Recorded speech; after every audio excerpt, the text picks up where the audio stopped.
Hey, what's up? Last Layer King here. Today I'm going to go over an alg set for advanced weak swap called SUS Parity.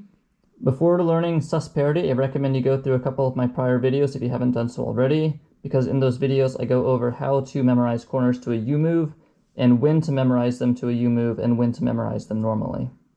So in my last video, I went over a technique where if you have double weak swap, meaning you've shot your buffer piece to UL if you're using a UB buffer, and you shot the UL piece to UF and you have parity, you'll have this parity target, and if you memorize all the corners to a U move like I have done here and solve them, then to finish the cube, what we'll do is cycle the odd parity edge target to the UR location,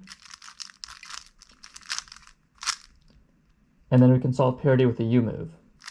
So in this case, we have the buffer piece weak swapped in RU, which would happen if we weren't able to weak swap it to UL. And then the RU piece is in the UF location, so it's also double weak swapped. And then we see we have an odd parity target because this buffer piece goes to here, and this just goes to UF to RU.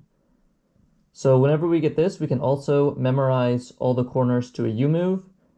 And the way we're going to solve this is, instead of cycling the odd target to UR like we did with normal U move parity, we will cycle it to RD because that's an S slice away from UR.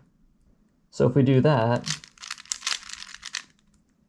we now find that we have buffer to DR to UF to RU, and this position here can be solved with S prime US, hence the name SUS Parity. This will work for any parity target. So for this parity target here, we'll just cycle buffer to here to here. And then we can finish with S prime US.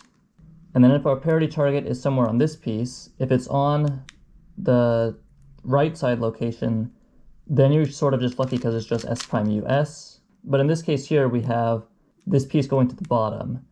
So in order to cycle this piece to the bottom to here, that's actually going to be a 2-flip alg, which isn't super good. So if this happens, I would just recommend not doing SUS parity or just learning a specific alg for this case. So essentially SUS parity works the same way as U move parity, but instead of having the 3 edge targets be here, here, and here, they're just an S slice away. So here, here, and here. There are a few cases that have a good number of cancellations in them. So if we have this parity target here, so we have to cycle buffer to here, and then we're going to shoot this to here, we'll find that if we just don't do the U move at the end of the comm, or the second to last move of the comm, we can just do S to finish the cube. And there are a few cases that work like that. For the other cases, it can be a bit awkward to sometimes have to do S prime US because SU gen turning is not as good as SR gen turning. But a lot of these cases do have alternate algs, which are simply faster than just doing a comm followed by S prime US. So I will link an alg sheet with algs for both the UF buffers and the UB buffers for SUS parity. I do want to take note about some of the cases where the target is on the bottom. So in this case, the odd target is on the bottom, but not on the bottom face. So what we could do is, instead of doing a comm to cycle this piece to here, we can just do a D move setup, and then do S prime US and D. However, because the E slice is unchanged, instead of doing D prime, we can do wide D prime, and wide D prime is the equivalent of U prime. So this case can actually be solved like this.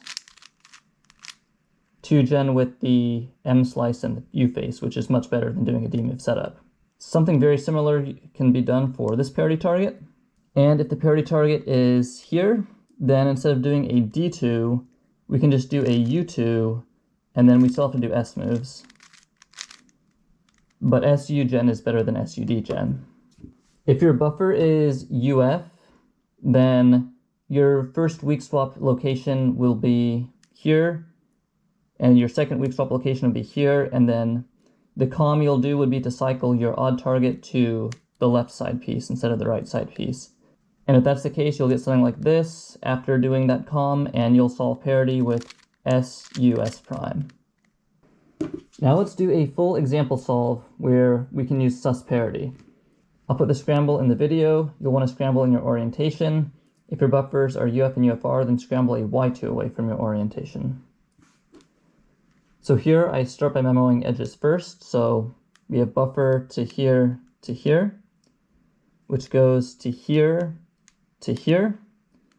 and this piece goes to UR, but we already see the buffer piece is sort of weak swapped already in UR, which is where we want it to be. So we're going to double weak swap this piece, and we need to switch the orientation of this piece. So this piece is going to go to here so that the RU sticker lands in UF, which goes to here, which goes to here, this goes to here, and this takes us back to the UF piece. So this is a parity target. So now we have a double weak swap where our first weak swap is on RU and the second one is on UF, and we have this odd parity target here. So now we'll start corner memo. So in the buffer location right now, we have the UFR piece. So we have to commit to whether we're going to memorize to a U move or memorize them normally. And we're going to memorize to a U move because that's objectively optimal. So this is going to go to here instead of to here. This piece goes to here, which goes to here, and now we've hit the buffer piece because this is the UBR piece, which we're now treating as the buffer. So I'm going to cycle break this to here, and then this piece goes to here to finish the cycle. And we have this piece here, and this piece is already a U move away, but it is misoriented. So we're going to have to solve this piece with a twist alg. So now solving corners, buffer to here,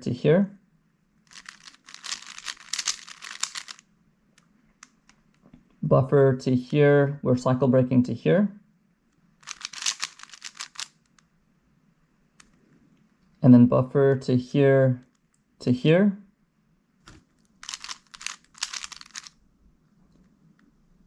and now we have to do this 2-twist alg. And we have all the corners now memorized a U move away from being solved, so now we'll go on to edges. So we had buffer to here, buffer to here, and because our buffer piece was already weak swapped in RU, we're going to double weak swap this piece to here, which goes to here. Now we have buffer to here, and now we have this odd target. So now we can finish the cube with the SUS parity alg, and this one is a 5-mover. So that's all I have for this video. I hope you enjoyed it and found this technique of SUS parity to be interesting, and I will catch you in the next video.